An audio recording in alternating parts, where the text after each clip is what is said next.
Good evening, everybody. Yes, I want to bring again the word of the Lord to you tonight. And this is your minister of the gospel, Dean Hambidge. I want to speak tonight. I've got a word from the Lord. I want to speak tonight upon, my title is, Lord, help me. I will go now to the scripture portions that I will read. Lord, help me.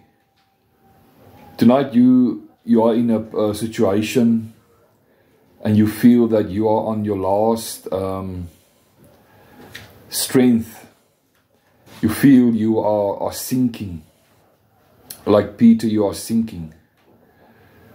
And you feel that everything is just going against you. Everything is going haywire, and you got such a burden. You are so burdened, full of burden. You are burdened up, to give that expression. But tonight's word's going to lift you. That your faintest cry unto the Lord. Remember, the Lord hears that cry. You've been crying and you've been waiting on the Lord, but I tell you, tonight is your breakthrough. Tonight is your breakthrough. The Lord has heard you. The Lord always hears the cry of the righteous. And to be frank also, the Lord always, He also hears the cry of anybody that cries unto Him. Doesn't matter if you're unsaved, or it doesn't matter. How are you going to get saved if you're not going to call on the name of the Lord? So He hears that. He hears every cry. And He sees your burden tonight. So go with me to Matthew 22, Matthew 14 verses 22 to 33. The heading says, Jesus walks on the water. And straightway, that's verse 22 of Matthew 14 verses 22. And straightway Jesus constrained His disciples to get into a ship and to go before Him unto the other side, while He sent the multitudes away. And when He had sent the multitudes away, He went up into a mountain apart to pray. And when the evening was come, He was there alone. But the ship was now in the midst of the sea, tossed with water, for the wind was contrary. Difficulty was against the ship. The winds were contrary. And in the fourth watch of the night, Jesus went unto them walking on the sea. And when the disciples saw Him walking on the sea, they were troubled, saying, It is a spirit. And they, but straightway, saying, It is a spirit, and they cried out for fear. But straightway Jesus spoke unto them, saying, Be of good cheer, it is I, be not afraid. And Peter answered Him and said, Lord, if it be you, bid me to come unto you on the water. And Jesus says, Come. And when Peter was come down out of the ship, he walked on the water to go to Jesus. But when he saw the wind boisterous, he was afraid. And beginning to sink, he cried, saying, Lord, save me. And that's what my title of my message is tonight. Lord, help me. Save, help. It's the same meaning. Lord, help me. And immediately Jesus stretched forth His hand and caught him. Wow. And that's what the Lord is going to do tonight to you. He's going to stretch out His hand. And He's going to catch you out of all your troubles. And He's going to put you to a place, a safe place, a peaceful place, where His Holy Spirit will hover over you and will give you calm and peace. And said unto him, O you of little faith, wherefore did you doubt?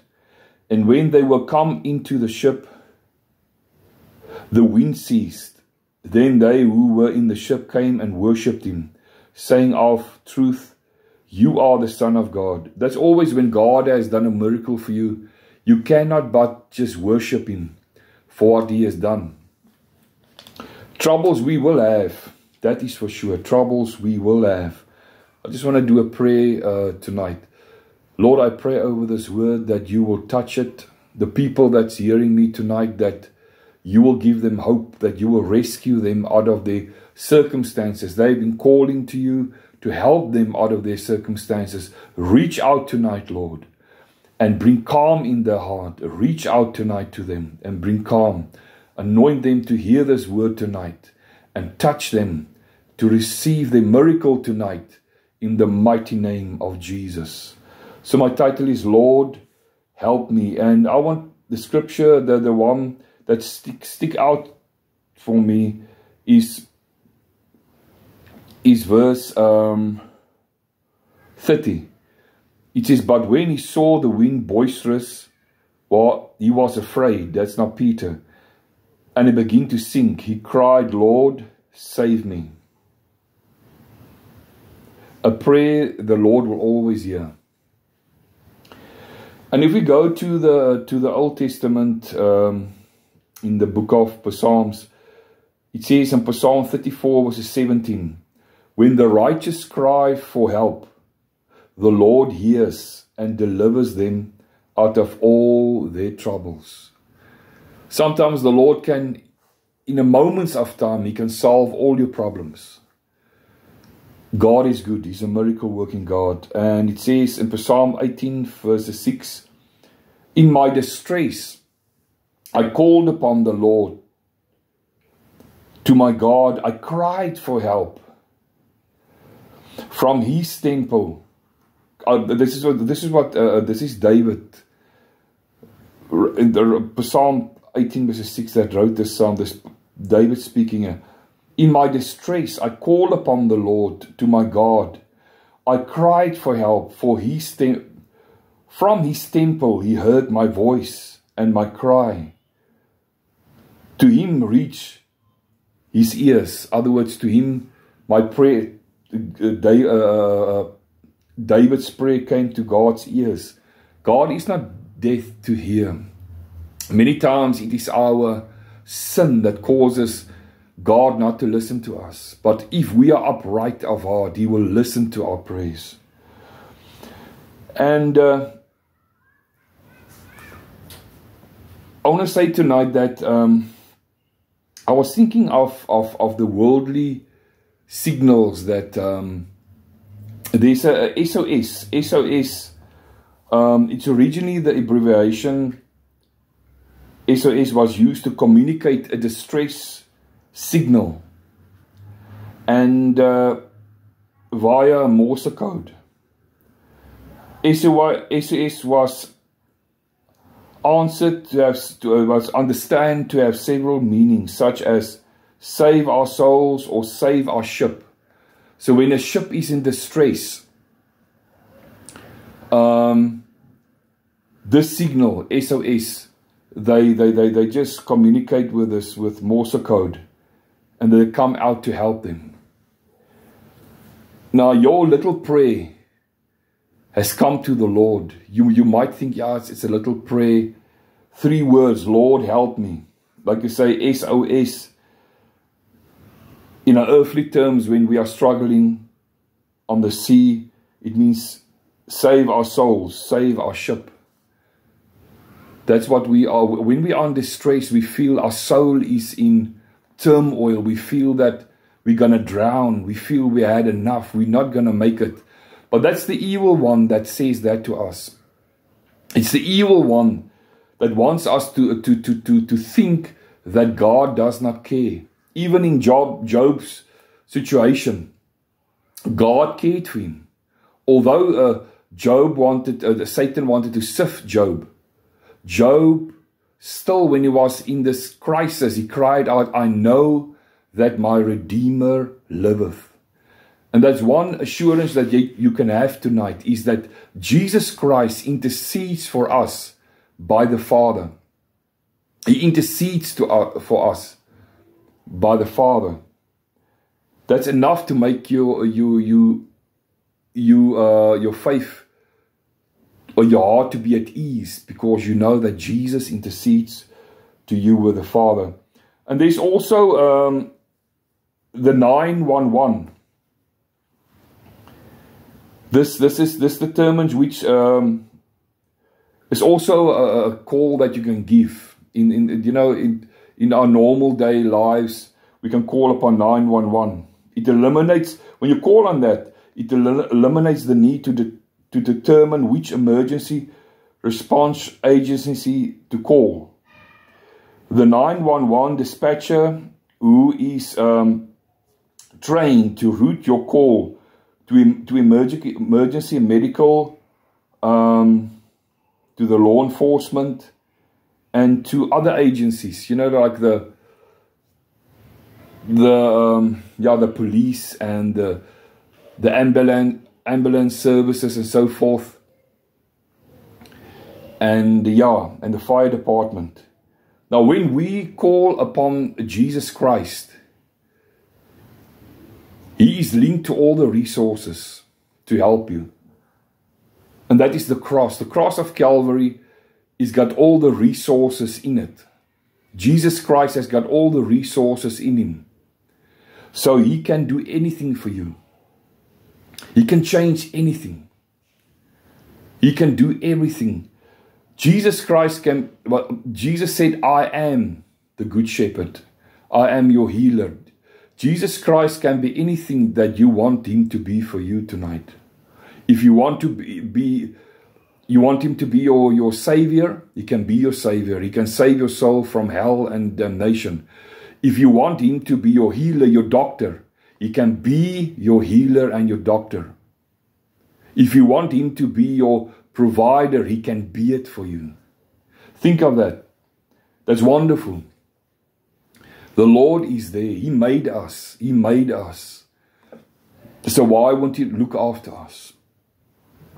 Don't call upon the name of gods, the different gods, and bow down before the gods, little idols. No. Call upon the Son of God, the living God, and He will do the miracle for you. So like I say, that when you call upon the 911, it connects you to all connect you to all the agencies that can help you. Telephone to Glory, always on the line. You can speak to Jesus all but any time. Think of that. This is wonderful. God is wonderful tonight. And I want to make a point tonight, my first point. Are you currently living in a life of distress and hopelessness? Yeah. I would say tonight also, I am going through this situation in my life also, that I need a breakthrough. And I have also called upon the name of the Lord, and I know He's going to come through for me, as He will come through for you tonight also. But are you currently living in a life of distress and hopefulness?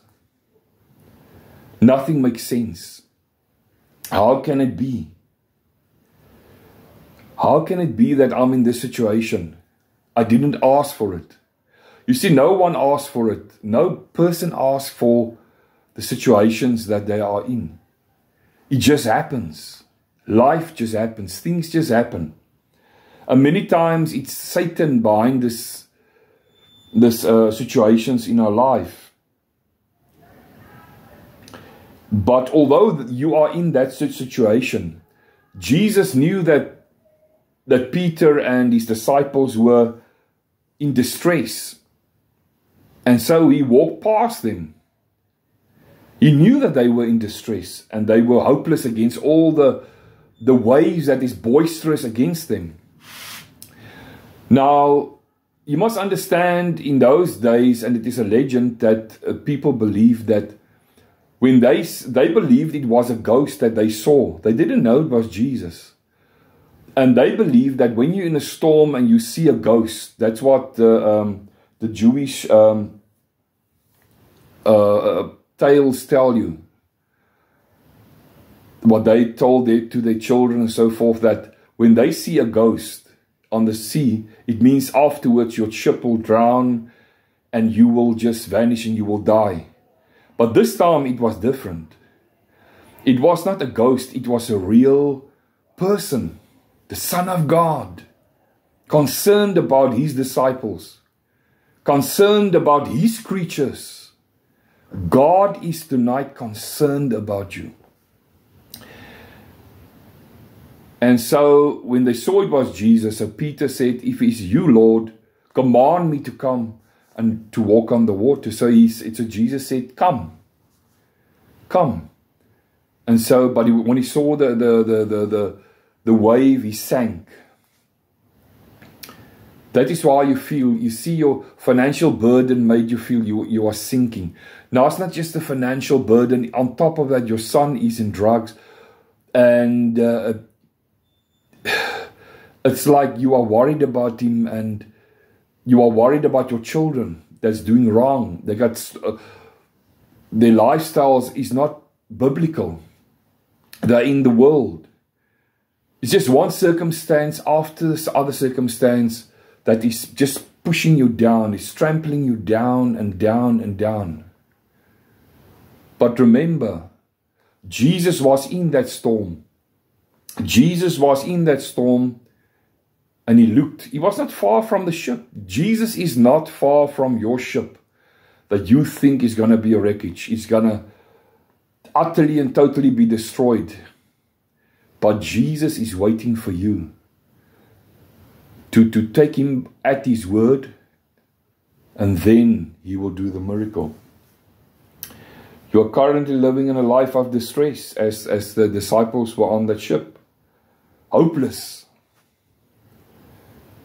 You could have caused your own distress and hopelessness. Sometimes our own stupidity puts us into debt. Sometimes our own stuff that we do, then we want to blame God, we want to blame people. It is you. You went to the bank. You knew you mustn't you take out that loan, but you still did it. Now you're in debt. A lot of things that we do, it's our own fault. But as the Lord is so wonderful and so gracious, he bails us out. He helps us out of all our troubles. And my second point is the biggest cry of distress, to cry to a living God that can truly help. The biggest cry of distress is to cry to a living God that can truly help. God is wonderful. There's many people, they suffered cancer. And they cried, Lord, help me. I don't want to die before my time. I still want to live. And the Lord hears their prayers. And he adds another 10 years. Hizkiah in the Bible, he would have died. And he was dying. And the Bible said that, Isaiah went and told him, listen, you're going to die. Get your house in order, you're going to die. Because he was suffering a sickness. He had what they call it in English, a swear, on his body. It was infectious. There was something in his body infectious. And that king in the Old Testament, as a guy, he cried unto the Lord. And as Isaiah went out of the king's chamber, and the Lord said, go and tell Hezekiah that I'm going to add another 15 years to his life. And you know, the Lord exactly did that. Exactly 15 years. And he died. The Lord is wonderful tonight. You might have been dead already. You might have, there's a lot of things that could have happened to you, but your cry unto the Lord made the Lord to bless you and to protect you. That no harm is formed against you. where can your help come from? You see, when doctors can only work to a certain place, you see, where medical science stops and they can't do nothing for you, that's where God starts. Where medical science stop, there God starts. God is the God of the impossible.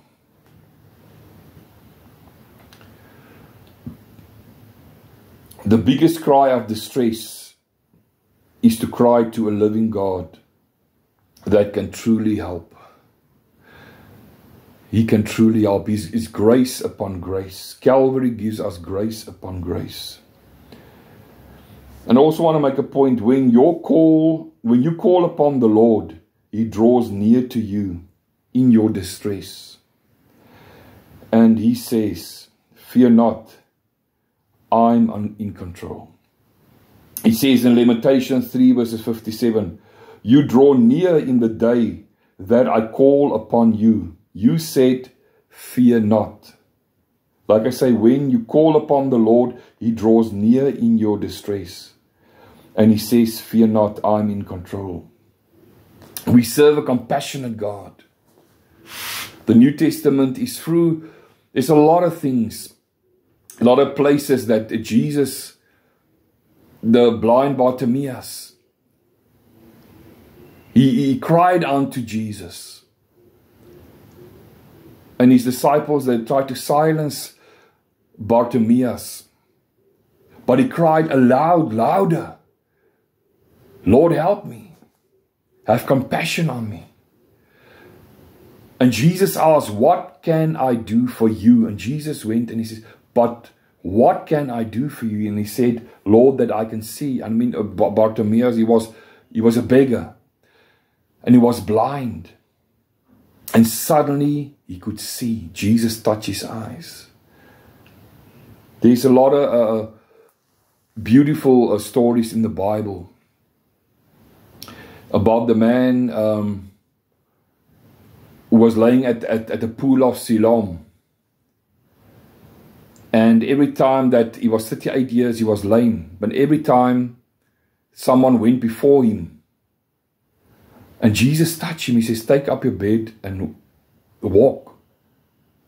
And Jesus touched him, and he was delivered from his lameness. And there's a lot of stories in the Bible where Jesus did the miraculous. And your story can also be a story of where God can miraculously touch you and change your circumstances. The first miracle that Jesus performed, was He turned water into wine. And now that just symbolizes, that was in John. You will see there, I'm not sure it's a third, John 3, but He turned the water into wine. Symbolic of how Jesus can turn your circumstances around. His blood, when it comes into your circumstances, the precious blood of Jesus, it changes your circumstances. It changes your circumstances. Like Lamentations 3 verses 57 says, you draw near in the day that you live in now. The moment that you live in now. The day that I call upon you, you draw near in the day that I call upon you. You said, fear not. Because God's hand is powerful. His hand, in the moments of time, He can change your circumstances. He's a God of the near, not the far. He is the God that when a sick person is laying there on his deathbed or have a sickness, you can see Him holding His hand. That's the Jesus Christ that I serve. He wants to be part of your circumstances. He wants to have compassion on you. God is a genuine God. You get false people in this life, but God is genuine. If you want to know someone that's genuine, that is Jesus Christ. He's genuine from his head unto to his beautiful feet. Do you hear what I said? Jesus is genuine and is a loving God from his head to his beautiful feet. So when you call upon the name of the Lord, he draws near. And he wants to draw near to you tonight. And he wants to say to you, I have heard your prayer. I've heard your call. I'm changing your circumstances tonight. I'm rewriting your story tonight, the Lord says. Tonight I'm doing the miracle for you tonight. Not tomorrow, but tonight he's doing the miracle. And my last point that I want to make is, my fourth point is, look further than your problems. And look to the hill of Calvary. The cross is where our true help comes from. Do you hear me? Hear me carefully. Look further than your problems and look to the hill of Calvary. The cross is where our true helps come from. Psalm 21 says, and it's so beautiful.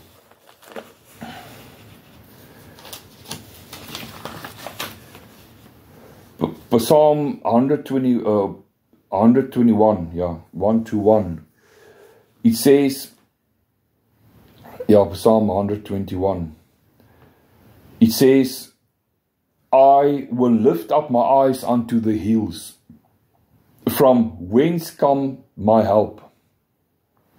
My help comes from the Lord, who made heaven and earth. He will not suffer your foot to be moved. He who keeps you will not slumber. Behold, he who keeps Israel shall neither slumber nor sleep. The Lord is your keeper, and the Lord is your shade upon your right hand. The sun shall not smite you by day, nor the moon by night. The Lord shall preserve you from all evil. All evil. The Lord shall preserve you from all evil. He shall preserve your soul. And the Lord shall preserve your going out and your coming in from this time forth and forevermore. But it's so beautiful, the first verse says, I will lift my eyes unto the hills, from whence comes my help.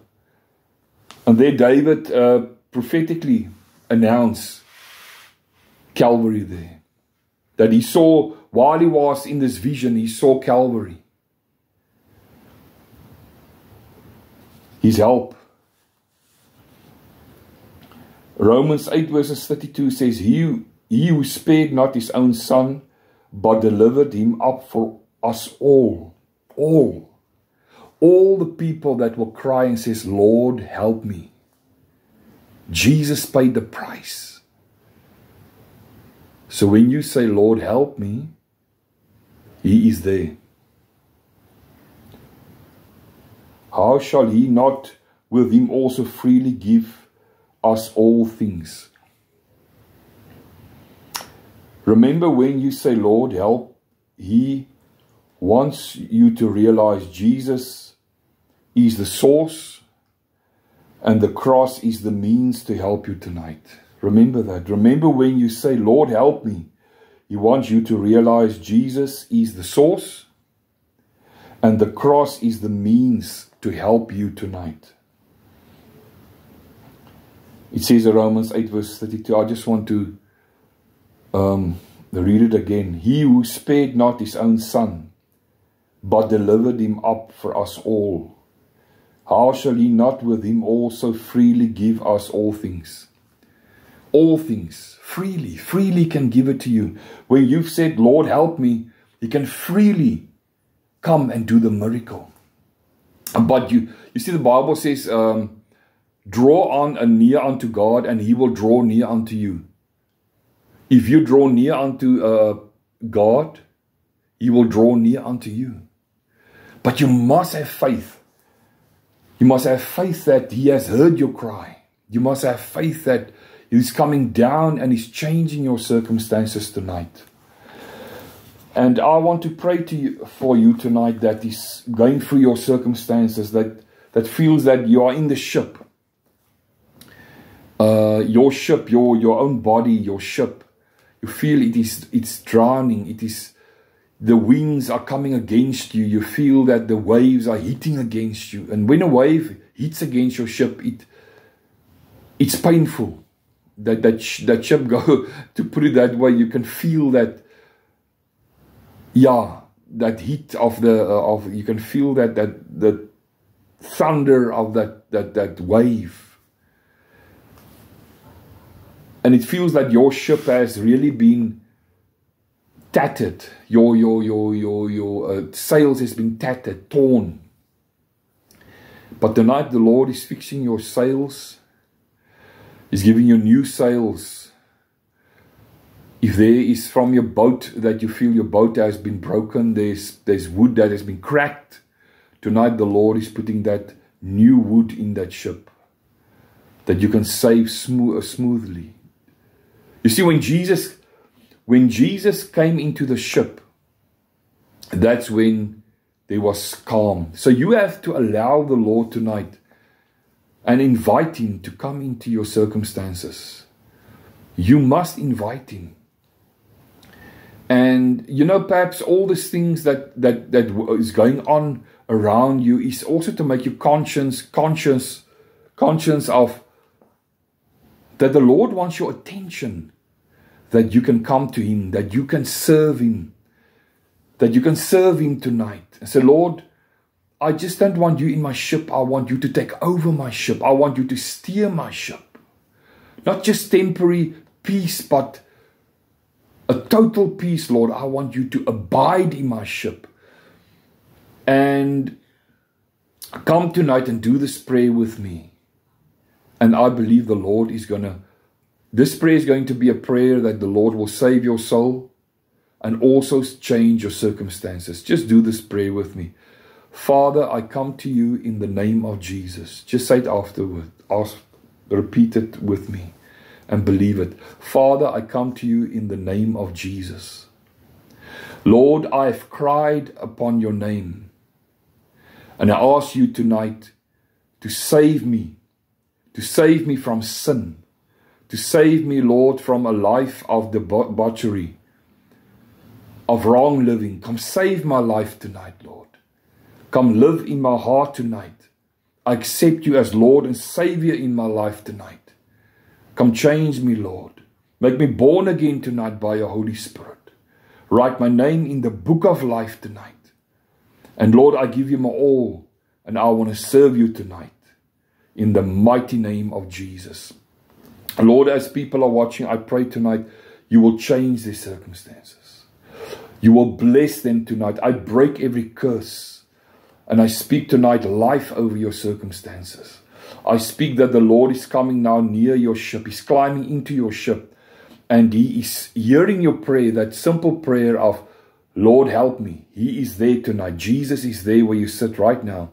And He's touching you. And He's changing your circumstances. From this day forth, says the Lord of hosts, will I be the God of your life. Tonight I will take over if you allow me, says the Lord. If you allow me that I can take over in your life. Allow me to take over, says the Lord. Then there will be abundance of peace. There will be abundance of provision. There will be abundance of breakthrough. Just allow me in your ship tonight. And let me steer your life tonight. For I am your God, says the Lord of hosts. My dear people, if you said that sinner's prayer, so for those that said that sinner's prayer, remember, go to a good Bible church and begin to read the Word of God. Begin to pray to God and serve the Lord with all your heart. He's done so much for us at Calvary. That's the least that we can do, is to give our lives to Him, to depend upon Him. And what I want to say also tonight is that if you've enjoyed this YouTube video, share it with people. Share it, and tonight subscribe to Crossfire Ministry. Subscribe to this channel, and every time that we upload, a notification will be sent to you. And that's how we also, me and my wife, we will grow this YouTube channel. Is by you just, if you give a comment there. I say, the Lord has touched me, the Lord has healed me, the Lord has blessed me. Yeah, then we know that we are on the right track. We're doing the Lord's work. We are ministers of the gospel. I'm a minister of the gospel, evangelist. So I must preach the word of the Lord tonight to you, to touch you tonight with the fire of the Holy Spirit. So be blessed this Sunday evening. Be blessed and have a peaceful sleep. And remember, God is the one that calms the storm. Amen.